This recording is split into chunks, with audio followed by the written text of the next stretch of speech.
The FIFA World Cup. Tunisia v England, live tomorrow at 6:15 on BBC One and BBC iPlayer. The official World Cup coverage on SJ Radio. The official World Cup coverage on SJ Radio. Minutes after today.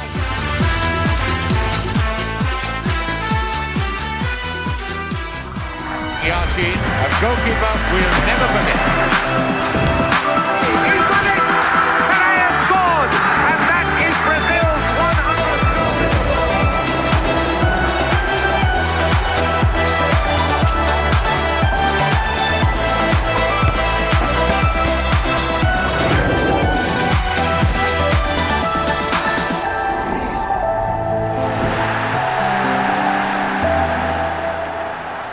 Hello, over the next 50 minutes we'll see how world champions Germany started their defence and get our first look at Brazil's group and see how they got on in their opening game. Matthew Upson and Danny Murphy on hand for the analysis. First up, the world champions. 4 years ago, Mario Götze's goal secured Germany their fourth global title. They opened up their defence against Mexico right here in Moscow, and commentary is from Philip Neville and Jonathan Pearce. Germany and Brazil have been more consistent in getting out of the group over the last 9 finals than Mexico. Neuer flies again. That was the headline when he came back after 259 days of treatment. Plattenhardt, surprise choice ahead of Hector at left back perhaps. Boateng's over the thigh strain that ended his Bayern season early. Ozil fit again after a knee problem. Draxler, a favourite of the coach, gets the nod ahead of Royce on the left. Müller trying to become the first to net 5 goals at 3 World Cups. Werner very, very fast, very exciting at 22. He won the Golden Boot at last year's Confederations Cup, and they won that in style. Mexico qualified impressively. They beat the USA away for the first time since 72. They used 4-2-4 players, too much tinkering. They lost defenders Araujo and Reyes on the eve of the finals. Ochoa, though, he's in his fourth World Cup in goal. Moreno, he was in Brazil, he broke his leg there. Guardado's recovered from surgery on a nerve problem. 148th international for him. Herrera won Olympic gold in London. Layun once of Watford, Vela once of Arsenal. Lozano, who can electrify these finals. And up front, Chicharito Hernandez on that 49 goal mark for Mexico. He's looking to net at a third World Cup finals.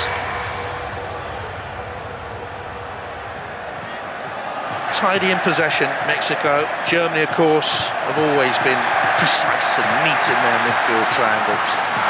Here they come with Bella into the penalty area, and it's a crucial block there for Germany as Boateng got across and denied Mexico the opener, and there you could see the pace of Lozano getting in. Just onside, Boateng's playing him onside, but he makes up with an unbelievable tackle. That's a dead certain goal there for Lozano. They've started really well, Mexico.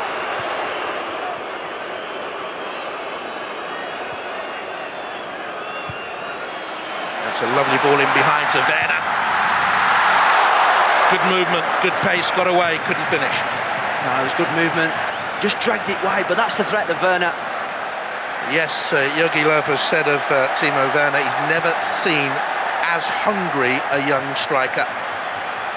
Joachim Löw has reached the semi-finals at least in all his 5 tournaments in charge. What a record that is. That's an unbelievable record. Well, Tony Kroos is fuming here. He believes he was fouled. It's gone the other way. He put his hand on the ball because he tried to influence the referee into making the decision. The referee's not having any of it. Guardado is there. Herrera is there. Moreno was in dangerously for Mexico, and Germany didn't really deal with it. No, they didn't. There was massive gaps there. They've dominated possession and they've had the clear chances.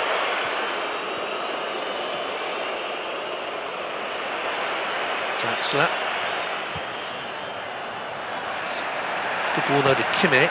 Good setup. Looking for Khedira. Oh, it's nearly an own goal. And not Salcedo in the end. See Khedira there.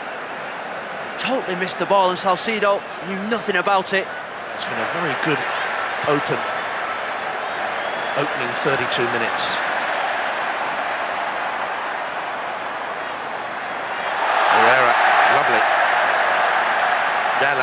Lozano in space to the left. He's played it in just too far ahead of Miguel Layún. Germany were cut apart. Oh, what a pass that was from Carlos Vela. I'm looking at this left-hand side thinking to slip Lozano in there, but he saw the run of Layún. He just didn't quite get it into his path. Almost didn't have a clue that it was running in behind him.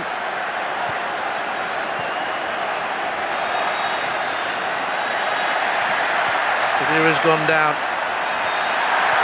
And Mexico look to break, and Xavier Hernandez is isolated with the defender, and he brings in Lozano, and Lozano shot gives Mexico the lead. The holders are behind 10 minutes from the end of the first half. Well, there's nothing more than they deserve that, Mexico. Just look at this little bit of play from Chicharito. You saw Mats Hummels coming in tight to him. He just knocked it around him, spun him behind. Hummels went to the ground, and then you think you're one-on-one, take Boateng on. You saw the run of Lozano. That's Mesut Ozil in the right back position, totally wrong-footed. Manuel Neuer did a brilliant opening from Mexico, and that was a brilliant goal from Lozano. And the national party has just started back in Mexico. There's a long, long way to go. Juan Carlos Osorio, who learned some of his coaching techniques by spying on Liverpool. He rented a room overlooking Melwood, their training ground. He used to spy on Gerard Houlliér's sessions. He was there at John Moores University.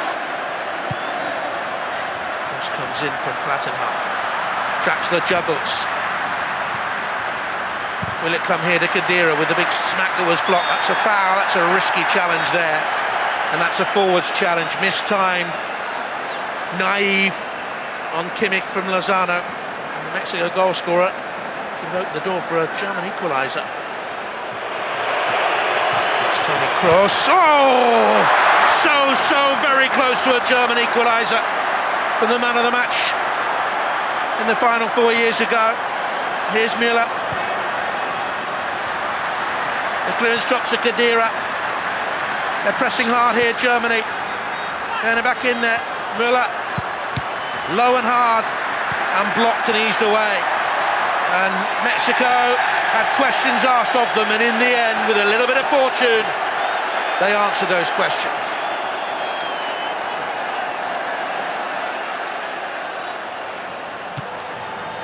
Mexico won the first half for me. They totally outnumbered Germany in that midfield. Khedira and Kroos struggled really in terms of getting hold of the ball and taking possession.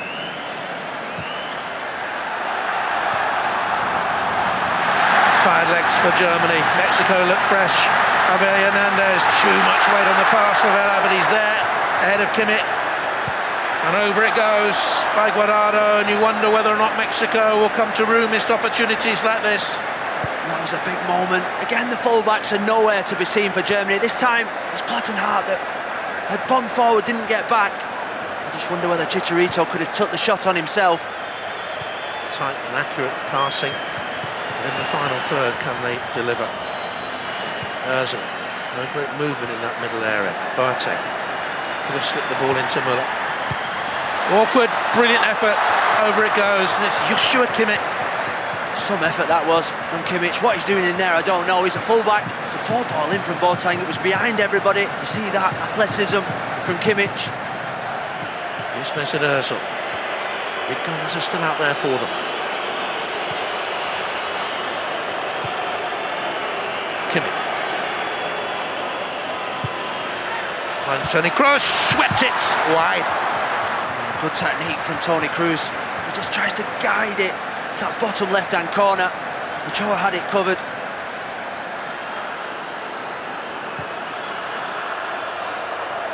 Kroos.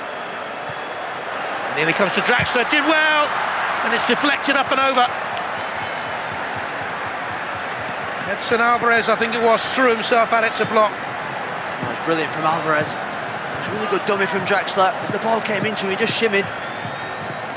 Taken quickly. It's deflected away again. This time it's Hector Herrera. Oh, they're defending for their lives there. The Mexicans. It's relentless now from Germany. Can Mexico hold out? Marquez sets up a counter. Layún, the goalkeeper scampering back. He was way out. Again, Layún made a little bit of room for himself.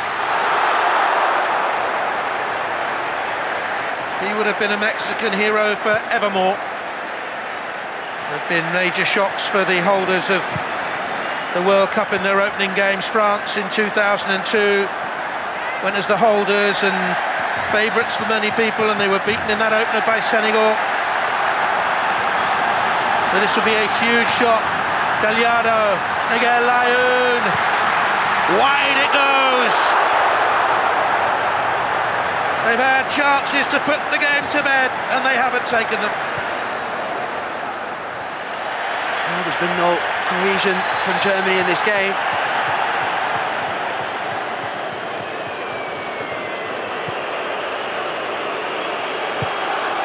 In comes a cross, look at Gomez, that was the moment, and it's come and gone. Oh, how's he missed that, Mario Gomez? That's why you've come on. First time they've got the ball wide, really good ball into the box.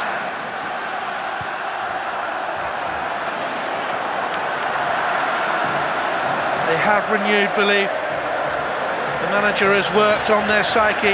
Go on and win the whole thing, well that might be taking things too far, but what an opener this would be. But they haven't won it yet. Brandt, that's well played. Royce squeezes the cross in. Little flick on by Gomez. Back it comes. The keeper was in no man's land. It'll come to Brandt again. Oh, goodness me, that's so close. Oh, I thought it was in. Julian Brandt. The pure snapshot. It came to him. It was a brilliant technique.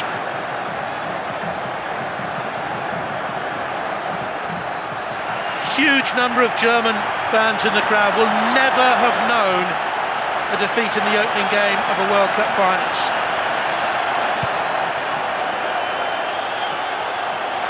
It's pumped long, there's an offside flag.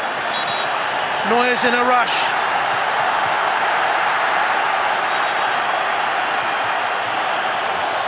We've had 3 minutes of stoppage time now. The holders are beaten in their opening game. For the first time since 1982, it's Mexico's greatest ever triumph in a World Cup finals. They've beaten Germany for the first time ever. There are tears. There are sensational scenes. Tears of victors, tears of the defeated. What a day for Mexico, and what a turn up for the books as Mexico beat Germany 1-0. Oh, what a game of football. Brilliant game of football that for a World Cup. The champions came in. They normally start the tournaments really well, but not today. Mexico played fantastic. They were brave, they were courageous. They had chances, they defended well. And I think Mexico deserved that victory sheer because of the courage. Look at the emotion on the face of Chicharito. He was unbelievable today. So too was his teammates. What a game of football. And Germany of 2018 are now added to the list of defending champions to lose their first match. In fairness to Italy in 1950, actually, it had been 12 years since they had won the World Cup because of the gap, because of the Second World War. It was a great game, Matthew, as Phil said. And Juan Carlos Osorio, the Mexican head coach, said afterwards, he said, our motto was to play with the love of winning and not the fear of losing. And you could see that joy and that energy throughout the game. It's exactly what they did. I mean, I was at the stadium, I went to the game. The energy the Mexican supporters had spilled out onto the pitch. You know, it was just a fantastic performance, and they played with the freedom and almost like the guts, really, to take a chance and to put men up the pitch and to really test Germany.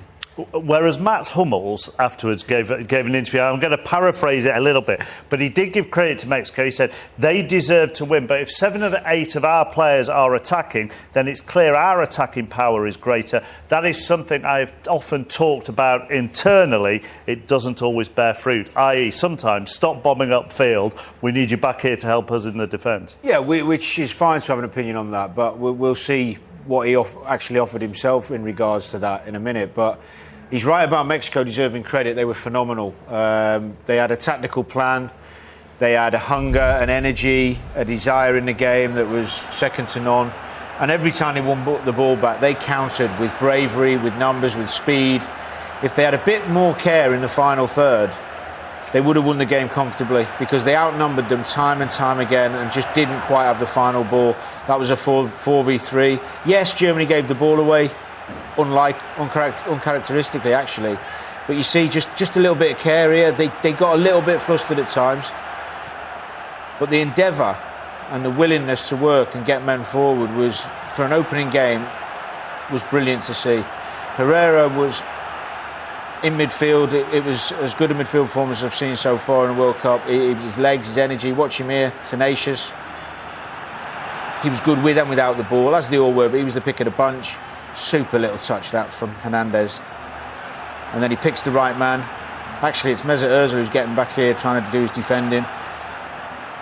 And a goal that was a worthy winner, really. It was a super goal and well deserved in that first half. But you look at Hummel's run recovery here after his tackle.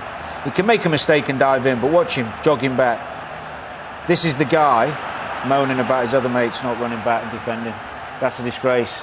You can't come out and criticise your teammates when you're not prepared to run back after you've made a silly mistake. I don't know what you think in that. You just can't say it. What he's saying is, I actually think he's right. What the comment he's making is right about the game. But don't make it public. You don't ever say that. There's no positive for that group of players or the manager or Mats Hummels to actually say that publicly. And the atmosphere was sensational. As you said, you were there. Oh, the support. You could feel it crackling through the telly. The support just spilled out onto the pitch almost. The energy that Mexico had. I mean, there's no surprise that Germany started to get a bit stronger towards the end of the game and had a few chances and built up some momentum. But, that they were just outstanding. You saw what it meant to the tears as well. Well, and you can now hear what it meant to the Mexicans who were commentating on it. We wouldn't swap Jonathan Pearce for anybody, but this is how Mexican television covered the goal. Hernández contra Boateng, la dejan para Lozano, está el primero, Lozano engancha, Lozano el primero, Lozano, gol!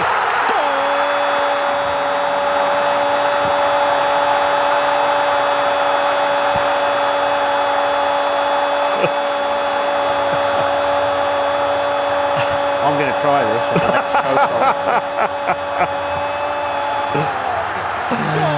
Oh, he's still laughing.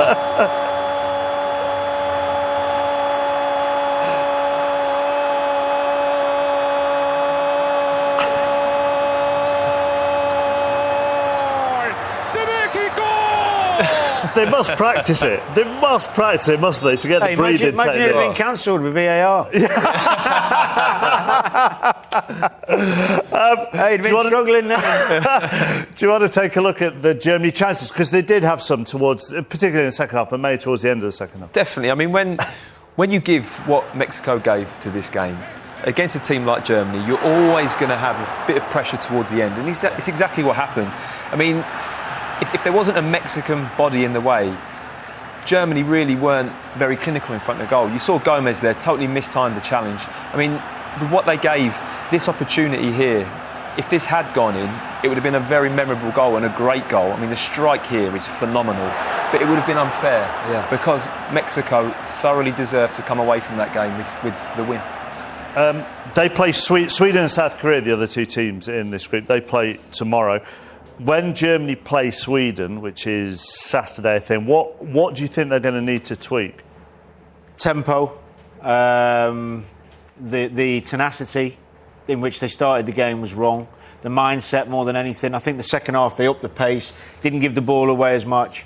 I think we'll see a really different Germany in the second game. I've got a major tactical issue with looking at their fullbacks, Danny. To be honest, they were so advanced, chappers. I mean, I've never seen a Germany team so open when they've been in possession of the ball. They committed men forward, like Mats Hummels says, but both fullbacks at times, at the same time, were beyond the halfway line. Which is what Mexico exploited. They'd obviously worked on that beforehand. They gambled. They stayed the wrong side, and when the turnover happened, they were the wrong side, and they just kept breaking on them. It's a great point, but they're not normally as bad in possession, is what I'm saying. I think they'll be much better and much more on it. It was a lackadaisical performance. OK, now time to see Brazil's opening game. 4 years ago, they were humiliated in their own backyard. This time, they hope to put things right. First up, Switzerland.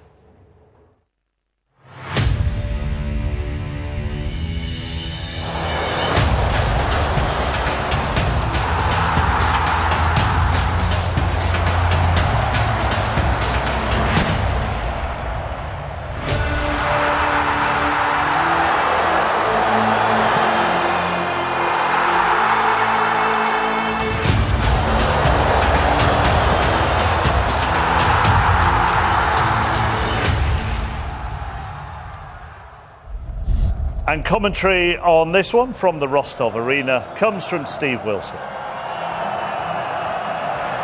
And so enter Brazil, the only nation to have played at every World Cup, all 21 of them. And the only host nation ever to have lost a match 7-1. That may be 4 years ago, but it's not a wound which has fully healed. Brazil under Tite have Neymar back. So important. 2 goals in 2 games since he broke his foot in February. 55 international goals at the age of 26 for Neymar is really something special. Throw in Coutinho, Jesus, Willian and the rest, and it is a heady mix.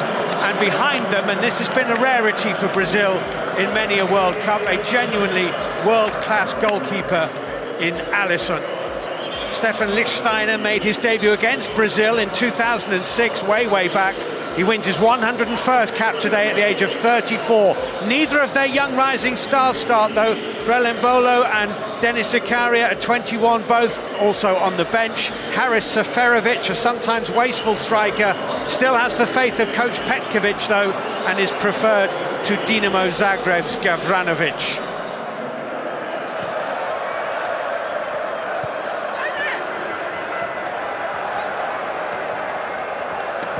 And a bright start by the Swiss. Here's Zuber. Shaqiri. Dangerous. Well, it was slightly behind Smiley when it came into him. Zuber really getting involved in the early moments of the game. Marcelo. Coutinho. Neymar with Lichtsteiner here. Space therefore for Coutinho as they doubled up on Neymar. Coutinho's quick feet. Neymar. Paulinho. Should have been the opening goal, really. Coutinho and Neymar spinning their web. Fabian Schär found the ball pinging from ankle to ankle. It's actually a terrific save from Jan Sommer. Got his left fingers to that.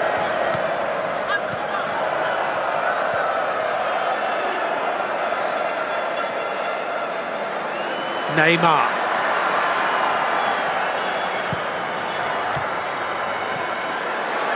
Coutinho! Oh, what a superb strike from Philippe Coutinho for Brazil! Absolutely nothing Jan Sommer was doing about that. What about this? From the right foot of Philippe Coutinho. Wonderful goal.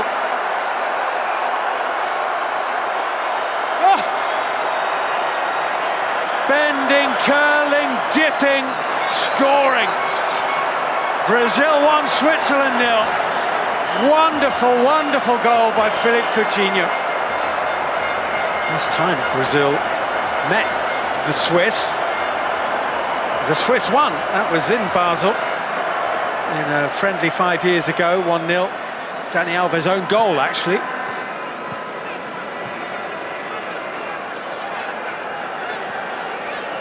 Marcelo taking on Lichtsteiner, who's stuck to the task at the expense of a corner. His last corner from over there provided a headed chance for Gabriel Jesus. This one is headed over by Thiago Silva. That was a chance as well. Really good running from Thiago Silva to the near post, and a glancing header which didn't clear the crossbar by all that much.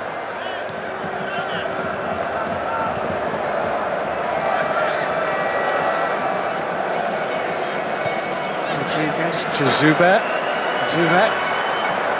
and again did well. Seferovic, just as well for Brazil that Marcelo was there, but now he ran into Thiago Silva.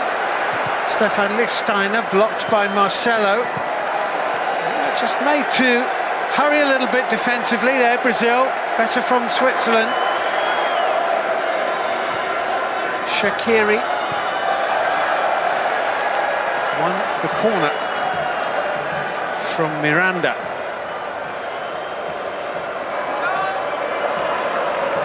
Shaqiri's left foot, always a threat. Free header, 1-1, headed into the back of the Brazilian net by Steven Zuber. The Swiss are level. Fantastic moment for Ivan Zuba's had an excellent game. Got his head on it from such close range that there was absolutely nothing Alisson in the goal could do. Some distinctly average Brazilian defending.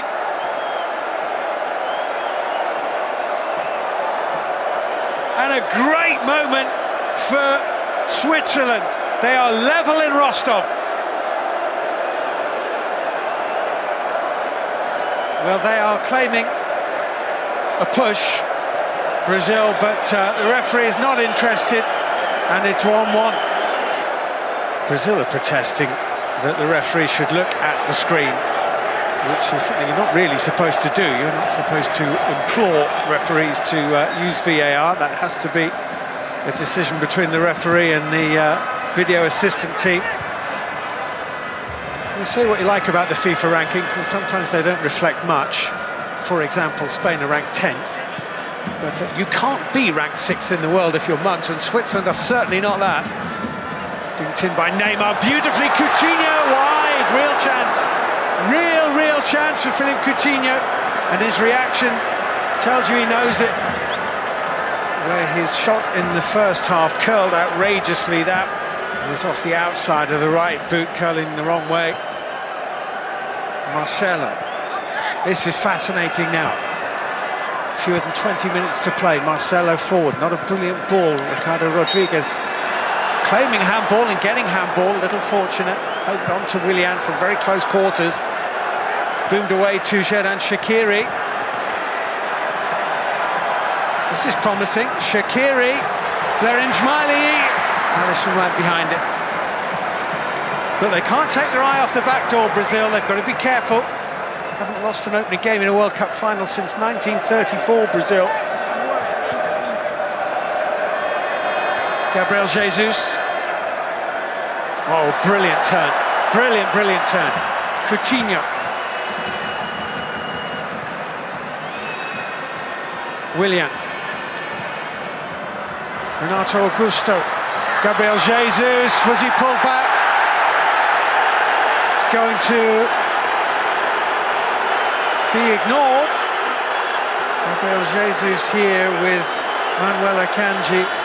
Well, arms around him, both arms around him. Gabriel Jesus certainly didn't need to go to ground in the way that he did.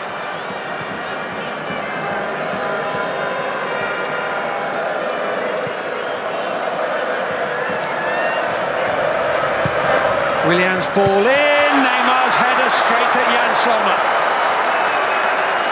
He met it well enough but couldn't direct it away from the goalkeeper, Neymar.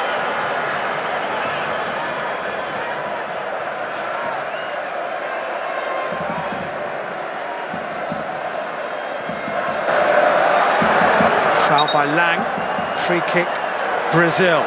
We are into the 90th minute. Been on level terms now for 40 minutes, Switzerland. Almost at the end of the 90. This free kick to defend. Neymar's delivery. Good save by Jan Sommer, and the rebound didn't fall to Fernandinho. Really good save here by Jan Sommer. It's Firmino's header. Willian. Renato Augusto has won inside a corner.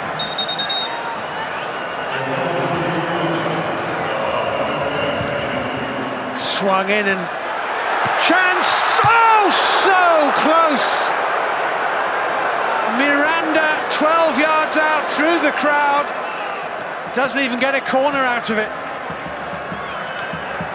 Neymar somehow ghosts away from two, cuts inside Zakaria, fouled by Zakaria, and Brazil have a free kick which is just about in range.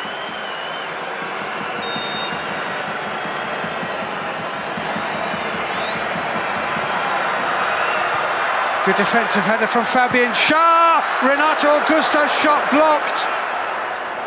Well, everyone expecting Neymar to have a go. Instead, he tried to deliver. It was Schär with the block from Renato Augusto's shot, which I'm not sure was on target. And the referee blows his whistle, and Vladimir Petkovic's Switzerland have a famous point here in Rostov, having fallen behind to a quite brilliant Philippe Coutinho goal. Switzerland scored a goal from a set piece, a thumping header from Steven Zuber, and it has finished in Rostov in Group E. Brazil 1, Switzerland 1. Well, let's get straight to both the goals, shall we? Starting with Philippe Coutinho's goal. As soon as it dropped to him, you kind of expected. It doesn't take anything away, but you expected it. Well, he's scored so many like this over the last couple of years, and he can do it. He can go both ways, but there's a lot of bodies between him and the goal, and the technique's absolutely superb. The only thing after that, of course, is they did take their foot off the gas, but what a goal for Brazil to start the World Cup with. They just didn't capitalise on it. I know what you're going to say. Keeper could have done a bit better, Dan. I knew that was coming. It was a flippant comment made without seeing the replay. No keeper stopping that. It was absolutely sensational, and I did make a mistake in the live viewing gallery that we were in, which was about a metre wide. To be fair to you, what you actually were saying was, when it drops him, you sort of know what you're going to do. Yeah. So do you move as a goalkeeper before? But it happens so quickly. To be fair to the goalkeeper, he's nearly there. But he set it out, didn't he? So far outside that post. Great to see. Have an argument about the Switzerland goal then. Go on, you start. Well, there's no argument. Go on. Well, it's just schoolboy defending. I mean, it's very simple. I mean, look, it's a free header inside the 6-yard box, but they're zonal set up, but Miranda has to just drop goal side. Yeah. He can just use his body, bounce his shoulder into him. Instead, he just gets drawn completely under the ball, can't jump. Yes, there's a small bit of contact, a slight lean or a nudge from behind. Do you know what? You make some great points on the defensive position, I agree, but it's a foul. He's pushed him out of the way. Look, they're not all wrong, are they? Unless they're doing a little dance when they concede a goal. But I know what you mean. He should be stronger. He's a centre-half. What's he doing in that position? I agree. But he's pushed him out of the way. And there's better refs than you and I who have come out since and said that that's a foul. It's only because it is. It's only because he's in front of him that it looks like... If you were to shove or make contact with somebody shoulder to shoulder, with that kind of intensity, it would be nothing. It's only because he's a little bit in front of him and he puts his hands on him, he gives him a nudge. If that happened to you, you'd be asking for a foul. But if he'd have been better positioned, wouldn't he? Totally, of course, chappers. I'll look after you, Matthew. Stick with me. If you can't make contact like that in the box on a set piece, then I don't know where the game's going. There's always going to be contact between defenders and centre forwards in the box. So much attention on Neymar, obviously, because it's Neymar. Great start and then faded a bit. Well, you know what? He's been out a long time, and I think he deserves a bit of credit for getting back. And he looked really sharp in the first half. These little turns and twists, I mean, how he never got booked for that, Jacques, I never know. But he was coming in off that left-hand side, linking well with Coutinho. And for 20 minutes, 25 minutes, they looked so in control of the game. He goes past people so easily, we know that. He's got great awareness. He was even looking sharp in terms of pressing. He had good energy, good life about him, but he did drain. He still had those little flicks and good touch in the second half, Matt, but I thought he lost a little bit of his sharpness as the game went on. Absolutely. If you're going to weigh up the positive and negative clips, you know, the majority of the real strong positive ones come in that first half an hour, don't they? And I think Brazil were a different team in that period. It was too easy for them. It was. The first half an hour, and you feel they only got one goal, and they came out in the second half as if they were 3-0 up. Yeah. Do you think Neymar then tried too hard towards the end of the second half to make it happen? Yeah, because you're chasing it. You know, they're chasing it. They go a goal down for a really poor defensive error, and they're then chasing the game. We're being somewhat fussy with him because he's so exceptional.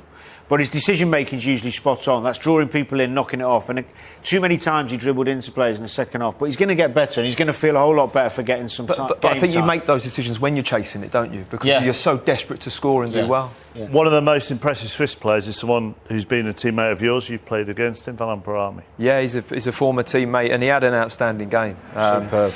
He did everything that I know he can do. He's so fit. You know, he came to the club almost like a middle distance run and would not stop running. And I mean, there's Neymar here trying to run past him all evening. Anyone that got near him, any loose ball in the middle of the park like that, it's almost like awkward bouncing balls. He's there. He makes a tackle and he's on to the next one. you know, he's ratting plays down. The ball pops on, he's into the next tackle. I hated playing against him. No. He was one of those players where you think, oh no, he's fit, because he doesn't stop. No, but he's not a bad footballer as well. No, the flip side of that, I love playing with him because of that. Yeah. So if he's on your team and he's in front of you, he's a great asset, and he was a massive part of their success tonight. I do think that we've seen a lot of the big teams early in the first games not quite hit the heights we expected, because I still feel the gap between the end of the season and the lads playing again a competitive game's too long. And I think that the problem is, you could argue, well, the lesser teams have that problem. The top players need game time for their sharpness and their decision-making of skills, tricks, dribbling, passing, and that makes the difference. So it kind of brings them back to the other teams who just rely on their fitness. Because the fitness is the same for all of them. It is, but the top players tend to shine because the fitness levels are the same, but they've got their games, they've got their minutes under the belt, and some their momentum and sharpness to be. It's the sharpness. You know, dribbles, flicks around corners. It's sharpness, and I remember when I went to the World Cup, I must have gone from the last game of the season. I didn't play any of the qualifiers, and I didn't play the first 2 group stages. I went nearly a month before that, the biggest game of my life. So it was a month without a match, and when you think about it, it's ludicrous. I knew you had an excuse. The other match in Group E was the first game of the day, as Costa Rica, the surprise quarter-finalists 4 years ago in Brazil, took on Serbia in Samara. Commentary from Ian Dark. Serbia looking to improve on what's been a quite dismal record at World Cups since they became an independent nation. Of course, the old Yugoslavia quite often played starring roles, reached a couple of semi-finals in the dim and distant past. Different story for Serbia so far. Great atmosphere around the arena. Plenty of Costa Rican fans have made the journey here to watch their team in action again, and hoping they can shock the world again. I think the 3 teams in this group, other than Brazil, will see the second place as very much up for grabs. You just wonder with the Costa Ricans, given their very good World Cup record, whether they've just been keeping their powder dry a little in recent weeks for this tournament. They've got a wonderful opportunity there for Gonzalez, and he really should have scored.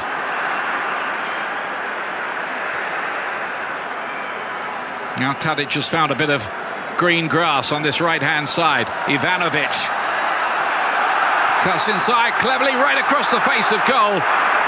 And Costa Rica very grateful that Celso Borges was there to hammer that away. Oscar Ramirez, he's lost only 12 of 43 games as the coach of Costa Rica. It's a slip by Tosic. Ureña, he's made a bit of room here. Couldn't keep the shot down. Milivojevic, space for Ivanovic. Milivojevic again. Oh, and nearly a spectacular goal from the man that they're all talking about here, Sergei Milinkovic-Savic, but the flag had gone up anyway. Again, Ivanovic playing it forward. It was not intercepted by the usually proficient Costa Rica defence, proficient today anyway. They were all over the place the other night in their final prep game in Belgium. Either that or the Belgians were really good. Now then, Mitrovic is in here and can't finish it off. What a chance, what a moment. But again, Keylor Navas distinguishes himself at the World Cup. But not a great effort, was it really, by Mitrovic. Competitive debut as a manager for Mladen Krstajic. Ivanovic, they did drop him for one game, and people wondered if he was on his way out of the squad. Mitrovic was being pulled back there by Guzman. He might be pushing his luck a bit with the referee, with 1 or 2 challenges. Yeah, that might be cumulative. This time he does get the yellow card. And can Serbia get a breakthrough? They've engineered one huge opportunity. It's going to be Alexander Kolarov to hit this, and he really can hit them. It's a good hit, and it's a goal! from the skipper, Alexander Kolarov. Fantastic free kick, 1-0 Serbia.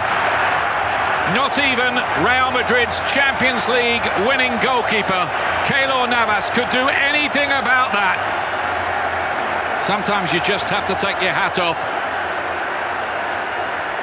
Beautifully done by the former Manchester City and now Roma player.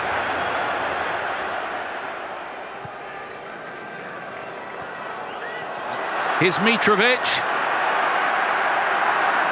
And Tadic. Oh, wonderful opportunity. Completely wasted there. It was Kostic who just came on, and I don't think he could believe the ball arrived at him. And Navas did about enough, didn't he?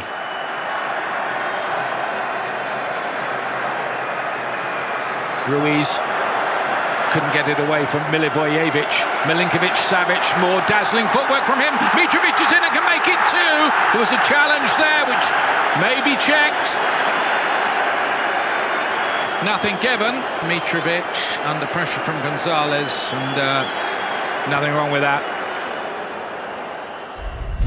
So, after the opening round of games, Serbia topped the group after their win earlier in the day, and the group play again on Friday, Brazil, Costa Rica and Serbia against Switzerland.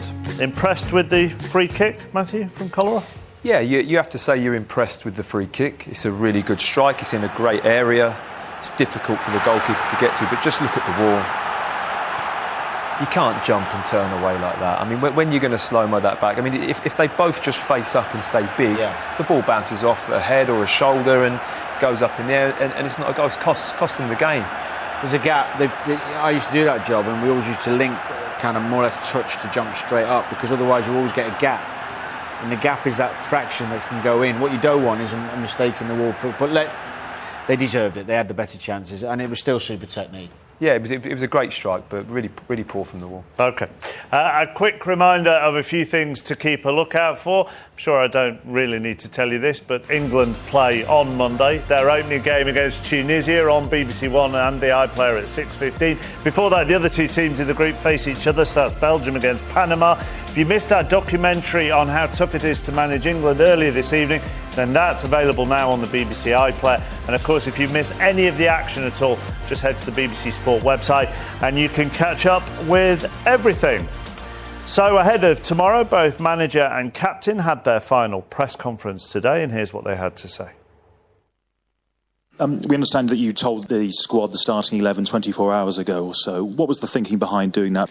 Well, I think the players pretty much knew the team anyway from the way that we'd worked in training. So I just felt it gives some clarity. But I think it means you can work on more specifics during the week. And I think ahead of this first game, that was going to be helpful. We're going to want to try and attack the game. And obviously, we feel like we're going to have quite a lot of possession of the ball. So, yeah, it's just about coping with whatever comes ahead of us, you know.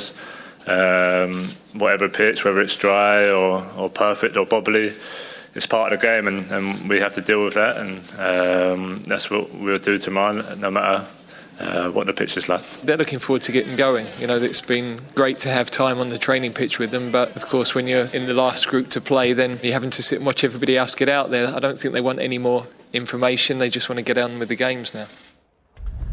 So England play in the historic city of Volgograd, located about 570 miles south of us here in Moscow. Our team are in place already at the stunning Volgograd Arena, and Jason Mohammed has been chatting to Jermaine Genius.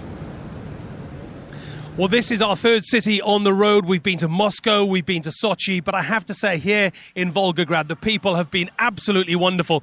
They are so excited about hosting England. Oh, I'm not surprised. You know, it's obviously since arriving here, there's been a good buzz around the place. The welcome has been absolutely fantastic. And, the English are out here and enjoying themselves. What about the stadium? Absolutely magnificent. Bit dry, that pitch, Jermaine? It's a little bit dry. I'm sure on the night it'll be slick and they'll put a lot of water on it. They're cutting it down now. To a good length as well, so I expect it to be a perfect surface to be playing football on. Word of the day from the England press conference must be Harry Kane's word, where he talks about attacking the World Cup. That's fantastic news for England fans. Of course it is, and it's where we are best within our squad. You know, in that attacking half of the pitch, the players that we've got, what they can bring to the table. that's exciting. That's exciting to a lot of England fans, and I'm sure it's exciting to the players and to Harry Kane, knowing the type of service he's going to be getting as well. Because he wants to be coming here and scoring goals, and I'm sure the chances will be created, especially in these early games where teams will sit in. He's going to need to get off the mark early. Jermaine, Gareth Southgate in the press conference today talked about the characteristics of the squad. It's a squad together. Gone are the days of being nervous before a World Cup. Do you get that feeling? Do you think that'll be translated on the pitch? I'm hoping so. I think they'll be chomping at the bit now. They've had the opportunity to have a look at what's out there, look at a lot of the teams that are playing. They'll be almost kind of really just wanting to get themselves back out on that pitch and performing, because we saw, I think, in those initial friendlies that they have a level of confidence within themselves now. They've all been playing in big games, Champions League and winning league titles now. So I think this team feels ready to come out here and show what they're about. OK, Jermaine, thank you very much indeed. The fans are very optimistic as well that we've spoken to. One England fan has bought his ticket for the final.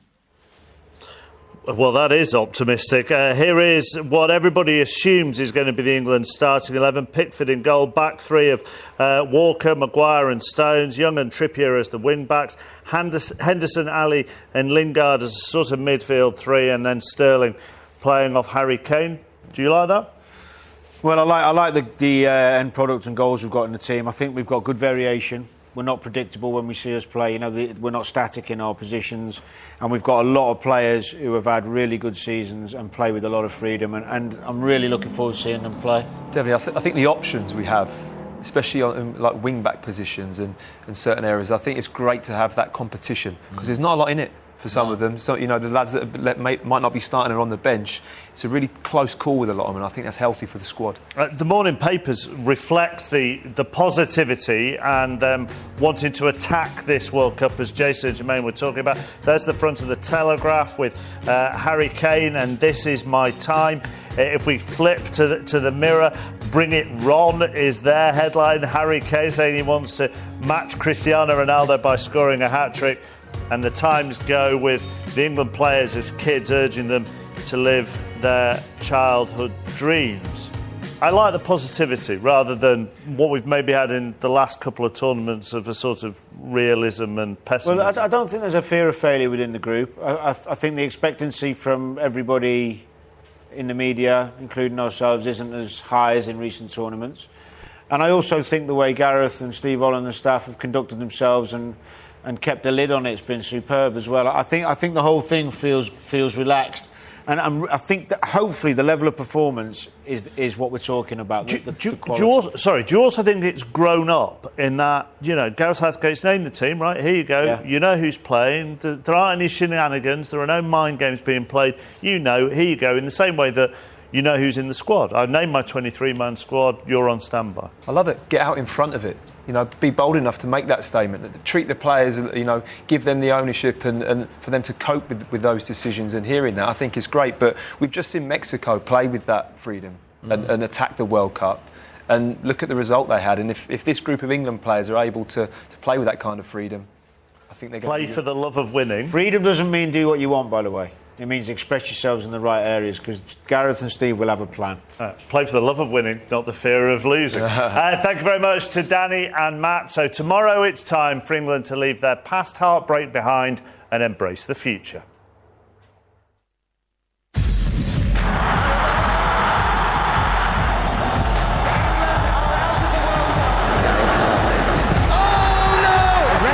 David Beckham.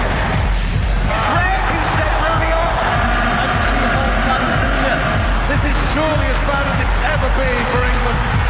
We can use the past to inspire us and to learn from. A warrior, my story glory bound, a warrior now. A monster for the sick and shut out where my story found. I overcame every obstacle that's ever placed. The gods have promised victory will one day know my face. Won't be not proud.